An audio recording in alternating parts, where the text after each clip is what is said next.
요한복음 13장 18절부터 30절입니다. 오늘 본문의 배경이해입니다. 요한복음 13장은 예수님의 사랑 이야기와 제자들의 실패 이야기가 반복적으로 등장합니다. 먼저 세족식을 통해 예수님의 사랑 이야기가 등장했고 곧바로 유다의 배신 이야기가 대조적으로 등장하고 있습니다. 앞으로 베드로의 실패 이야기도 등장할 것입니다. 이를 통해 13장 1절에서 말했던 예수님이 자기 사람들을 끝까지 사랑하셨다는 내용을 확인시켜주고 있습니다. 18절부터 20절입니다. 배신의 성취. 나는 너희 모두를 가리켜서 말하는 것이 아니다. 나는 내가 택한 사람들을 안다. 그러나 내 빵을 먹는 자가 나를 배반하였다 한 성경 말씀이 이루어질 것이다. 내가 그 일이 일어나기 전에 너희에게 미리 말하는 것은 그 일이 일어날 때에 너희로 하여금 내가 곧 나임을 믿게 하려는 것이다. 내가 진정으로 너희에게 말한다. 내가 보내는 사람을 영접하는 사람은 나를 영접하는 사람이요 나를 영접하는 사람은 나를 보내신 분을 영접하는 사람이다. 예수님은 유다가 자신을 배신하고 팔아넘길 것을 아셨습니다. 발을 씻기시면서 말씀하시고 빵을 떼면서 다시 말씀하셨습니다. 예수님이 유다의 배신을 미리 언급하신 이유는 이것이 시편 41편 9절 말씀을 이루는 것임을 제자들이 알게 하기 위해서입니다. 유다의 배신이 실제 이루어졌을 때 그 일이 예수님이 메시아가 아니라는 것을 증명하는 것이 아니라 오히려 예수님이 배신당하는 메시아라는 사실을 증명하기 위해서입니다. 여기서 내가 곧 나라는 말은 예수님이 하나님으로서의 자기 정체성을 선포할 때 사용한 말입니다. 예수님이 십자가에 달리신 일은 제자의 배신 때문이 아니라 하나님 아버지의 뜻을 이루는 일임을 알게 하시려는 것입니다. 또한 예수님은 더 나아가 제자들이 자신을 대신해 복음을 전하는 일을 할 때 그들의 말을 믿는 사람들은 곧 예수님의 말씀을 믿는 것이며 예수님을 믿는다는 것은 곧 예수님을 보내신 하나님 아버지를 믿는 것이라고 하셨습니다. 보내고 보냄받는 관계가 하나님과 예수님의 관계에만 한정되어 있다가 이제는 예수님이 떠나시면 하나님에서 예수님 그리고 제자들로 확장된다는 의미입니다. 예수님은 이런 사실을 아시기에 배신자를 통해 죽게 되는 과정을 받아들이셨고 지금 제자 중 하나가 자신을 배신할 것을 말씀하고 계신 것입니다. 21절부터 26절입니다. 서로를 의심하는 제자들. 예수께서 이 말씀을 하시고 나서 마음이 괴로우셔서 환히 드러내어 말씀하셨다. 내가 진정으로 너희에게 말한다. 너희 가운데 한 사람이 나를 팔아 넘길 것이다. 제자들은 예수께서 누구를 두고 하시는 말씀인지 몰라서 서로 바라다 보았다. 제자들 가운데 한 사람, 곧 예수께서 사랑하시는 제자가 바로 예수의 품에 기대어 앉아 있었다.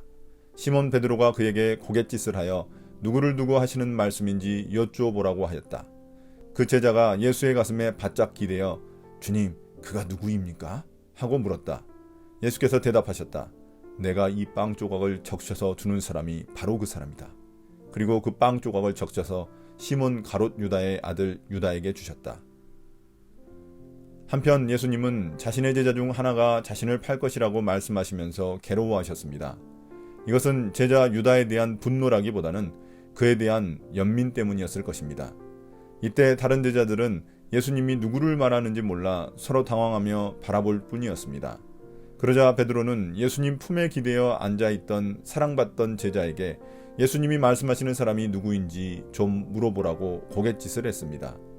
여기서 예수님 옆에 있던 제자를 소개하며 이름 대신 예수께서 사랑하시는 제자라고 부른 것을 볼 때 그는 아마도 요한복음의 저자인 요한을 의미할 것입니다.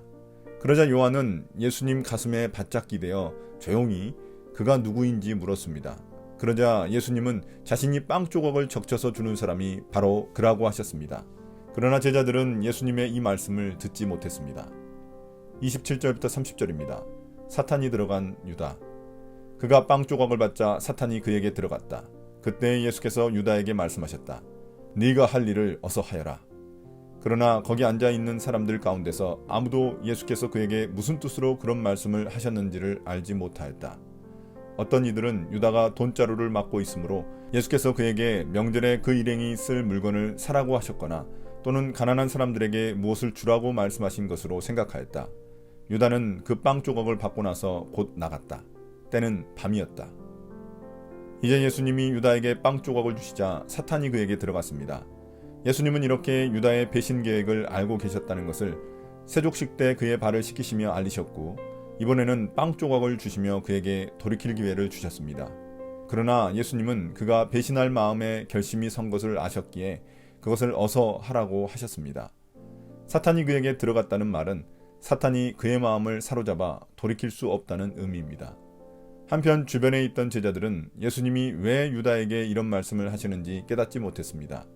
제자들은 유다가 공동체의 살림을 담당하고 있었기 때문에 유월절 명절에 쓸 물건을 사거나 가난한 자들을 도우라고 예수님이 말씀하신 것으로 여겼습니다. 그러나 예수님의 말씀을 듣고 자신의 마음이 들킨 것 같아 깜짝 놀란 유다는 예수님이 주신 빵 조각을 받아들고 밖으로 나갔습니다. 그때는 밤이었습니다. 여기서 밤은 유다가 어둠의 영역에 속하게 되었다는 것을 상징적으로 보여줍니다.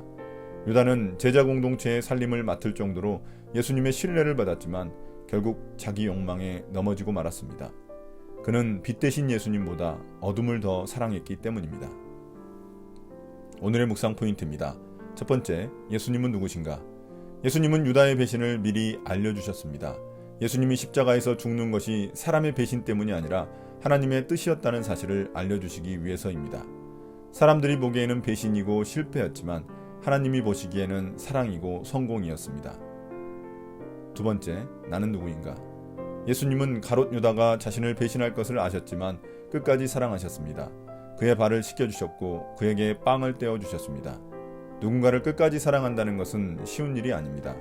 그러나 우리를 향한 예수님의 사랑을 기억할 때 조금이나마 실천할 수 있을 것입니다. 오늘의 기도입니다. 주님, 자신의 이익이나 감정에 따라 남을 잘 참아내지 못하는 모습들을 자주 봅니다. 그러나 자신을 배신할 것을 알면서도 제자를 끝까지 사랑하시는 주님의 모습을 보며 어떻게 살아가야 할지 고민하게 됩니다. 오늘 나를 힘들게 하는 누군가를 참아낼 수 있게 도와주십시오. 예수님 이름으로 기도드립니다. 아멘.